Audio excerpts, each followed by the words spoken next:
મહત્વની ખબર કલોલ ખાતેથી સામે આવી છે। કલોલ ખાતે ટાવર ચોક પર ચા કિટલી વાળાઓની દાદાગીરી જોવા મળી છે। જ્યાં બિલકુલ જણાવી દઉં કે પ્રોટોકોલ પ્રમાણે ફક્ત 3 ફૂટ જગ્યા મળવી જોઈએ, તે છતાં આખા રોડ પર કબજો મેળવી લેવાયો છે। એમ્બ્યુલન્સ અને ફાયર વાહનને પણ નીકળવા માટે ભારે તકલીફ પડી રહી છે। તો કેટલી પાટલી અને વાહનોથી ઘેરાયેલો ટાવર ચોક હાલ નજરે પડી રહ્યો છે।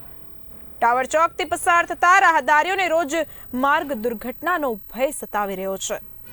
નગરપાલિકા અને પોલીસ તંત્ર તરફથી આંખ આડા કાન કરાયા હોય તેવું સ્પષ્ટપણે પ્રતીત થઈ રહ્યું છે। ટાવર ચોકથી પસાર થતા રાહદારીઓને મુશ્કેલીનો સામનો કરવાનો વારો આવ્યો છે। તો દબાણ સામે કોઈ પગલાં નહીં ભરાતા અનેક સવાલોએ જન્મ લીધો છે। યોગ્ય કાર્યવાહી નહીં થાય તો ગંભીર અકસ્માત થવાની સંભાવના હાલ સેવાઈ રહી છે। જાગો તંત્ર, નહીં તો મોટી દુર્ઘટના ટાળી નહીં શકાય તેવી ચર્ચાઓ અત્યારે વહેતી થઈ છે। આ સાથે જ ટાવર ચોકના દબાણ સામે કાર્યવાહી કેમ નહીં તેવા અનેક પ્રશ્નો હાલ ચર્ચાનું કેન્દ્ર બન્યા છે।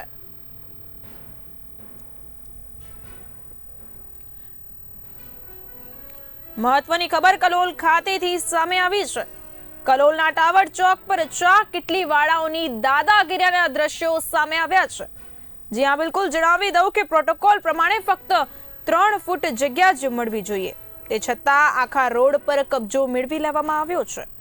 એમ્બ્યુલન્સ અને ફાયર વાહનને પણ નીકળવા માટે તકલીફ પડી રહી છે। તો કેટલી પાટલી અને વાહનોથી ઘેરાયેલો ટાવર ચોક હાલ નજરે પડી રહ્યો છે। ટાવર ચોકથી પસાર થતા રાહદારીઓને રોજ સતાવી રહ્યો છે દુર્ઘટનાનો ભય।